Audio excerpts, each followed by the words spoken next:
start off with, I guess, like today's warm up would be, I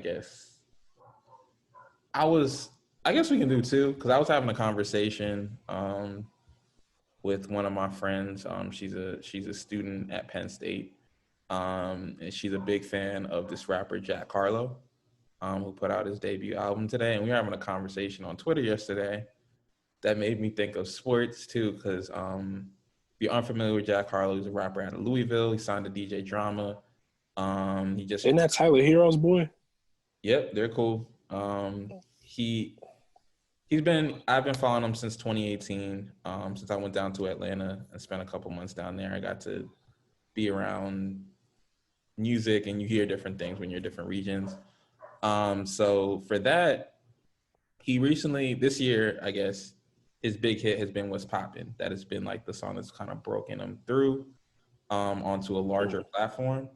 And on the remix, he had the Baby, Lil Wayne, and a rapper who shot Megan Thee Stallion.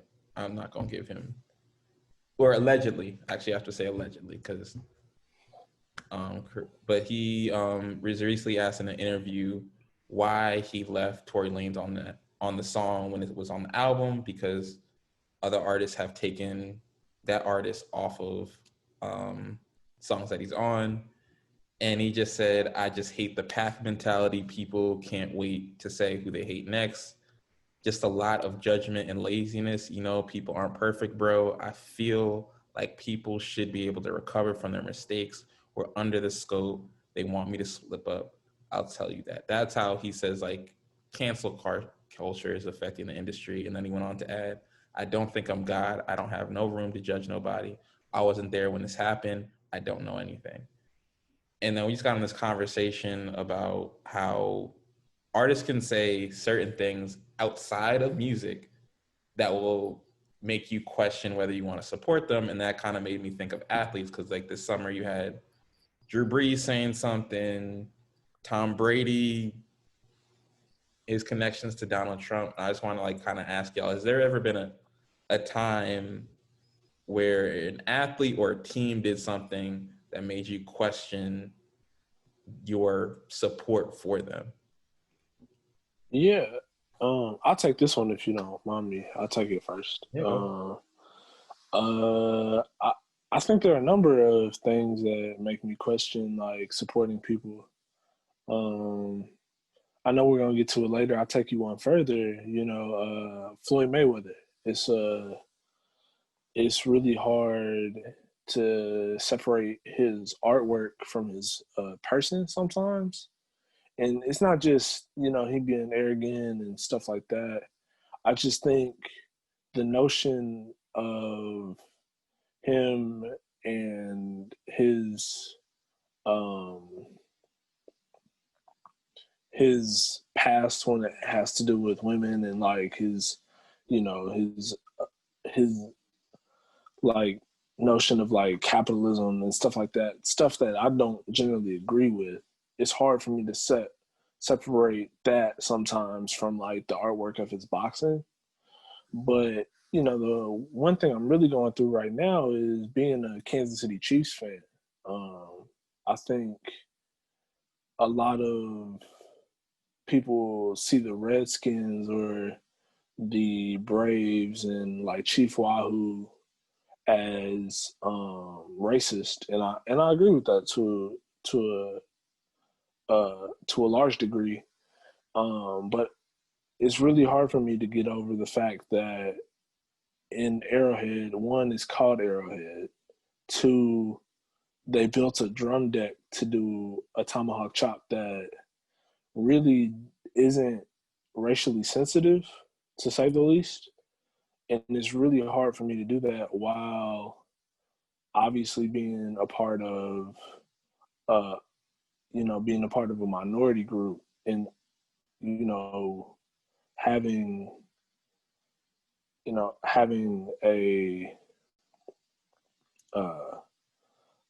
stake in that, and like being on land that is definitely not ours. So just doing all that, I think There are definitely some some pathways where I have to look internally to see like why am I supporting these people? Why am I giving my money? Why am I, openly talking about these organizations and these people? So, I think those are a couple examples of where where I'm definitely, mixed up.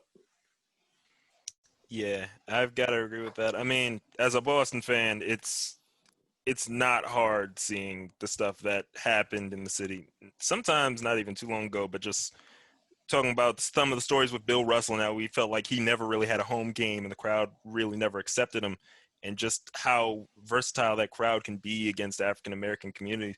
Like it's difficult to kind of get past some of that stuff, even as a person like who's grown up in Boston. So like it's just difficult, really. Like it's hard to look past stuff like that when it comes to whether it be an athlete or an entertainer or something of that ilk. Now, I will say one thing with the athletes is that I think for musicians is a bit harder is musicians when they make the music sometimes it crosses with some of the stuff that they do. Yeah. Like for example, like allegedly or not, it's harder listening to like We Are the Children by Michael Jackson now with the allegations. Like it's just stuff like that Yeah. doesn't help with separating the artist from the art. So with the athletes, it's more just you always going to have in the back of that mind they did so and so, so and so, or so and so. But yeah, it's a difficult situation to really be in when it comes to trying to separate something from, let's say, a more political point of view, or whether it's be from a racial point of view and how they see it differently. I definitely agree with that. Like I feel like for me, being a Pacers fan, not necessarily the Pacers directly, but just the state of Indiana. As Spike Lee infamously pointed out in that 30 for 30, Indiana is the home of the KKK. It's the birthplace. And no matter how far you distance in time from that, part of that element still historically lives in Indiana and lives within our country, but specifically in Indiana and that history. And how the Indiana fans during that infamous Pacers Knicks series treated Knicks players. They were not treating people who look like you or I very well. And then just beyond that, just looking to music, like I guess it's kind of timely now because Kid Cudi just put out his Man on the Moon 3 album today. But like I looked at Drake kind of funny because they've had their back and forths. And one of the things that Drake, I think it was called, the song was Two Birds and One Stone. I think this was 2018. I mean, and he took shots at Kid Cudi's mental health. And as somebody who struggles with mental health, I took that some kind of way. I understand it's a rap battle, and historically, rap battles, anything goes. Like I'll always say one of my top 10 hip hop songs of all time is "Hit 'Em Up," and that song is wildly disrespectful. But when it kind of hits close to home, it hits differently.